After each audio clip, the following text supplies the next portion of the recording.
अस्सलाम वालेकुम नाजरीन, मैं हूं यासर मंजूर। आप देख रहे हैं एक्सप्रेस पे। नाजरीन, खबरें आज 3-4 हैं, उनके साथ मैं बातचीत करते हैं। तो बात करने से पहले नाजरीन, अगर आपने चैनल को सब्सक्राइब नहीं किया तो इसको सब्सक्राइब कर लें ताकि आने वाली वीडियोस आप तक सबसे पहले पहुंच जाएं। नाजरीन, आज पार्लियामेंट में इजलास के दौरान तकरीर हो रही थी, तो उसमें ख्वाजा साद रफ़ीक साहब थे। तो ख्वाजा साद रफ़ीक साहब का कहना ये था कि हमने जनाब एयरपोर्ट्स वगैरह को अब इस वक्त वो कर दिया है, मतलब किसी दूसरे मुल्क को रिलीज़ पे दे दिए। अब एक तरफ तो ये सारी बात कर रहे थे, दूसरी तरफ ये कह रहे थे कि अब जिसने जो करना है कर ले, हमने यही करना है। तो इस तरह की सारी बातें थी। खैर, उसमें वो बता रहे थे कि कुछ हिस्सा किया, कुछ नहीं किया। अब एक तरफ तो ये सारी चीज़ें हैं, अगर यही सारा कुछ बेहतर था तो मैं समझता हूँ कि जब दूसरी गवर्नमेंट यही चीज़ें कर रही होती है तो तब उसको तनकीद का निशाना क्यों बनाया जाता है। अगर आप लोगों को अब लगा कि ये ठीक नहीं, गलत है, तो आज से पहले आपने क्यों नहीं कर लिया था? क्या ये चीज़ें सिर्फ तब आपके लिए ठीक होती हैं कि जब आप खुद इक़्तिदार में होते हैं और बेबसी में होते हैं?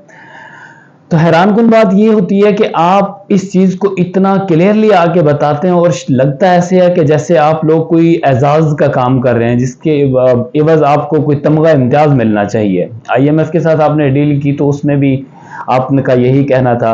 तो IMF के हवाले से बात करने से पहले उससे वो एक देख रहा था मैं, आज हामिद मीर साहब ने एक ट्वीट की है, वो मैं अभी आपको बताता हूँ कि उनकी ट्वीट क्या थी। कहते हैं कि पेरिस में IMF चीफ के साथ मुलाकात के दौरान एक मरहले पर लग रहा था कि मुज़ाकरात नाकाम हो जाएंगे, पाकिस्तान डिफ़ॉल्ट कर जाएगा। फिर शीरी रहमान और मरियम औरंगज़ेब ने आयतुल कुर्सी पढ़नी शुरू कर दी और अगले दिन दोबारा मीटिंग हुई तो ब्रेक थ्रू हो गया। ये कहते हैं जनाब अयाज सादिक साहब। अंदाज़ा लगाइए कि यहाँ पर एक चीज़, अच्छा ये जब मैंने ये न्यूज़ देखी तो मैं दो चीज़ें मेरे जहन में जो है ना सबसे पहले आई। एक तो ये आई कि क्या शीरी रहमान साहिबा और मरियम औरंगज़ेब साहिबा को आयतुल कुर्सी ज़ुबानी याद थी जो उन्होंने पढ़ना शुरू कर दी? क्योंकि हमने साबिक़ा दौर में देखा है कि बहुत सारे लोगों को तो कुल अल्लाह भी नहीं आती, तो आयतुल कुर्सी तो कुल अल्लाह से बड़ी है, तो मुश्किल होगा याद करने के लिए, तो कैसे याद की होगी। खैर चलें, अच्छा गुमान रखते हैं उनके मुतालिक याद होगी। तो अब जब याद थी तो उसके मुतालिक मैं यही कहूँगा कि जनाबे वाला आप लोग देख लें कि अगर आयतुल कुर्सी पढ़ने से आप मांगने में कामयाब हो सकते हैं तो खुदा के लिए ये आयतुल कुर्सी पढ़कर मुल्क के लिए भी कोई रहम करें, इसके लिए दुआ करें। अगर आप IMF से इस मकसद से पढ़ी कि IMF के साथ मुज़ाकरात आपके कामयाब हो जाएं, तो अल्लाह ताला ने आपको कामयाब कर दिया ना, ये चीज़ आपने तस्लीम कर ली। तो क्यों नहीं आप पूरे कुरान मजीद को उठाते, उसको पढ़ते, उसकी अजमत के लिए काम करते हैं? तो क्या ये चीजें अगर आप कर लेते तो यकीनन खुदा शायद है कि आप पूरी दुनिया में इज्जत के साथ जीते और इज्जत की जिंदगी गुजार रहे होते। आप लोगों को अगर यही छोटी सी बात है तो मैं हामिद मीर साहब से भी यही कहूंगा कि हामिद मीर साहब इनको जरा बता देते अयाज सादिक साहब को कि अयाज सादिक साहब, अगर आपने एक इतना बड़ा वजीफा बता दिया कि जिससे आपको मांगने में मदद हुई, किसी के सामने हाथ फैलाए, तो अल्लाह ताला ने आपको उसमें भी नाकामी नहीं दी।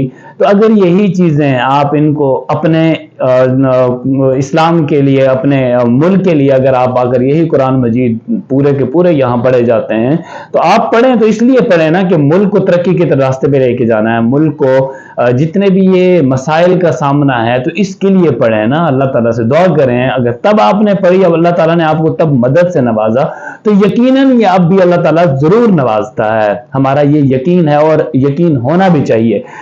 तो ये चीजें आप लोगों को अच्छी तरह समझनी चाहिए कि आप लोग ये सारे जो काम कर रहे होते हैं, जिस तरह की आपकी हरकत हैं। अब इस वक्त एक और न्यूज देखी कि आइंदा बिलों में टैक्स लगेगा हम पर, पाकिस्तानियों पर रेडियो का भी टैक्स लगने जा रहा है। अंदाजा लगाइए कि इस कौम के साथ कर क्या रहे हैं और करने क्या चाह रहे हैं। जहां पर अशिया खुर्दोनोश वो तो आसमान की बुलंदियों को छू रही है, उसकी महंगाई की सतह जो जा रही है उस पर तो बात करना अब मेरे ख्याल से बेमकसद हो चुका हुआ है। इससे पहले भी कई मरतबा बात की। तो उसके अलावा अब ये कसर रह गई थी कि आप पे रेडियो पाकिस्तान का टैक्स भी लगने जा रहा है। अब वो टैक्स भी लगा दिया गया। तो इनसे पूछें तो सही जरा कि अल्लाह के बंदो कौन सी चीज रह गई है कि आपने जिसका बोझ अवाम पे ऊपर नहीं डाला। तो क्या इस वक्त जितने भी ये जिम्मेदारान लोग हैं, तो इन जिम्मेदार लोगों से पूछें کہ اس ملک جب یہ اتنے کرائسس میں سے گزر رہا تھا، اتنی مشکلات تھی اس ملک پر، تو آپ نے کیا قربانیاں دی؟ آپ نے اس ملک کے لیے کیا کیا؟ آپ نے کون سی چیزیں اس ملک کے لیے ایسا کام کیا ہے کہ جس طرح عوام کو پیش کیا گیا ہے بکرے کی طرح، آپ اپنے آپ کو بھی پیش کرتے؟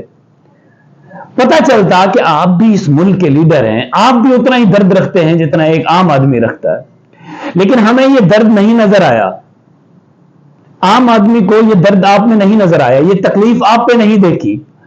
آپ کو جب دیکھا تو لگا یوں کہ آپ شاید یہاں پر یہی پروٹوکول لینے کے لیے آئے ہیں، جو ہی آپ کا یہ پروٹوکول ختم ہو جائے گا آپ بوری بستر اٹھائیں گے اور چلے جائیں گے وہاں جہاں سے آپ لوگ آئے تھے۔ تو خدا را اس قوم پر رحم کیجئے، اس ملک پر رحم کریں۔ یہ ملک رہا، یہ قوم رہی تو آپ کو دوبارہ بھی ٹیکس وصول کرنے کا موقع ملے گا، آپ کے عیاشیاں بھی رہیں گی۔ آخر آپ نے زندگی گزار لی، آپ کے عیاشیاں تو چلتی رہی، اب اگلی نسلوں کے لیے سوچ لیں۔ یہ ملک رہے گا تو ان کے عیاشیاں ہوں گی نا، یہ ملک ہی نہیں رہے گا تو آپ کے اولادیں بھی یہاں پر شاید عیاشی نہیں کر سکتی۔ ناظرین، اسی ویڈیو کے ساتھ اجازت دیجیے کہ ملتے ہیں اگلی ویڈیو میں، تب تک کے لیے اللہ حافظ۔